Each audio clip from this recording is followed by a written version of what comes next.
السلام علیکم ورحمۃ اللہ تعالی وبرکاتہ۔ محترم ناظرین، آج ہم آپ کو مسح کے تعلق سے کچھ ضروری باتیں بتائیں گے۔ سوال کیا کہ کیا خواتین عورتیں مردوں کی طرح مسح کریں گی یا ان کے مسح کرنے کا طریقہ کچھ الگ ہے؟ ہم اور آپ جانتے ہیں کہ وضو کے اندر مسح وضو کا ایک طریقے سے رکن ہے، مسح وضو میں فرض ہے، کیونکہ وضو کے 4 فرائض ہیں اور یہ بات اچھے سے یاد ہونا چاہیے، تبھی ہم ہر فرض کو ادا کر سکیں گے۔ اب جس فرض کے بارے میں یا کوئی بھی بات جس کے بارے میں ہمیں علم نہ ہو تو ہم اسے کیسے ادا کر سکیں گے، یہ قابل غور بات ہے۔ ناظرین، تو وضو کے اندر 4 باتیں فرض ہیں۔ پہلے پورے چہرے کا دھونا، دوسرا فرض ہے پورے دونوں ہاتھوں کا کونیوں سمیت دھونا، اور تیسرا فرض ہے مسح کرنا۔ تو چونکہ مسح یہ وضو کا رکن ہے، بغیر مسح کیے وضو نہ مکمل ہو نہ تمام رہے گا، لہذا مسح کے کرنے کا طور و طریقہ بھی ہمیں اچھے سے معلوم ہونا چاہیے تاکہ ہمارے فرض کی ادائیگی میں کوئی کوتاہی نہ ہو۔ اور وضو میں چوتھا فرض ہے دونوں پیروں کا ٹخنوں سمیت دھونا۔ ناظرین گرامی، آج ہم بات کریں گے خاص طور سے مسح کے تعلق سے۔ تو سر کا مسح کرنا یہ 2 طریقے پر ہے۔ ان دونوں طریقوں کو فتاوی رضویہ اور بہار شریعت میں بھی نقل کیا گیا ہے اور بہتر قرار دیا گیا ہے۔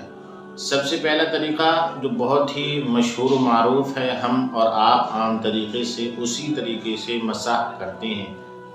وہ طریقہ یہ ہے کہ دونوں ہاتھوں کی ساری انگلیاں ایک دوسرے سے ملا دینا ہے، سوائے انگوٹھے اور شہادت کی انگلی کے، انہیں چھوڑ کر کے انگلیوں پیشانی کے جہاں سے بال اگتے ہیں وہاں پر رکھنا ہے، اور ہتھیلیوں کی پیٹ کو دور رکھنا ہے، اور پھر پیچھے کی گدی کی طرف لے جانا ہے، اور پھر واپس ماتھے کی طرف لانا ہے۔ ایک بار میں آپ کو کر کے بتاتا ہوں۔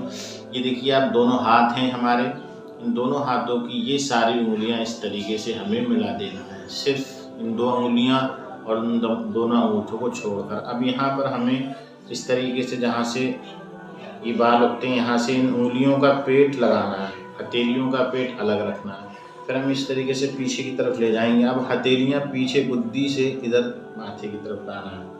تو یہ مسح کا طریقہ ہے۔ اس کے بعد دونوں انگلیوں سے کانوں کا مسح کر لیا جائے، اور پھر یہ 2 انگوٹھے بچے، اس سے کانوں کے پیچھے کا کیا جائے۔ اب یہ ہاتھ کے دونوں حصے بچے، پیچھے سائڈ کے ہاتھوں کی پشت بچی، تو اس سے گردن کا اس طریقے سے مسح کر لیا جائے۔ اس کے تعلق سے بھی روایت میں آتا ہے کہ جو شخص اس طریقے سے گردن پر گدی پر جو مسح کرتا ہے تو اس سے طبی بھی فائدے ہوتے ہیں، اور مسح کی تکمیل سنت طریقے پر ہو جاتی ہے۔ تو ایک یہ طریقہ جو ہے مسح کا بہت عام رائج ہے اور بہت ہی افضل اور بہتر اسے لکھا گیا ہے۔ مسح کا ایک دوسرا طریقہ بھی بتایا گیا ہے، اور وہ طریقہ یہ ہے کہ ساری انگلیوں کو سر پر رکھیں یوں، اور ہتھیلیاں سر کے کربٹ پر اس طریقے سے جما کر کے پیچھے کی طرف لے جائیں۔ میں آپ کو ایک بار یہاں سے بتا دیتا ہوں یہ طریقہ ذرا۔ یہ یوں اس طریقے سے کرنا ہے، اس طریقے سے یہ انگلیاں رکھیں اور یہ کربٹ ہے، تو اس طریقے سے کر کے لے جائیں گے پیچھے کی طرف، یوں اس طریقے سے گدی کی طرف۔ تو یہ ایک دوسرا طریقہ ہو گیا ناظرین۔ تو سر کا مسح ہم اس طریقے سے بھی کر سکتے ہیں، اور اس سے پہلا جو طریقہ بتایا تھا ہم نے آپ کو، اس طریقے سے بھی کر سکتے ہیں۔ تو سر کے مسح کرنے کے یہ 2 طریقے ہو گئے۔ اب سوال جو تھا وہ یہ تھا کہ خواتین یعنی کہ عورتیں بھی مردوں کی طرح مسح کریں یا اس کے علاوہ ان کے لیے کوئی طریقہ ہے؟ تو عزیزان گرامی، خواتین اور مرد اسی طریقے سے مسح کریں، البتہ اگر خواتین گدی کی طرف سے پیشانی کی طرف ہاتھوں کو اگر نہ بھی لائیں تو بھی اس میں کوئی حرج نہیں ہے، جو دوسری صورت میں ذکر کیا گیا ہے۔ السلام علیکم ورحمۃ اللہ تعالی وبرکاتہ۔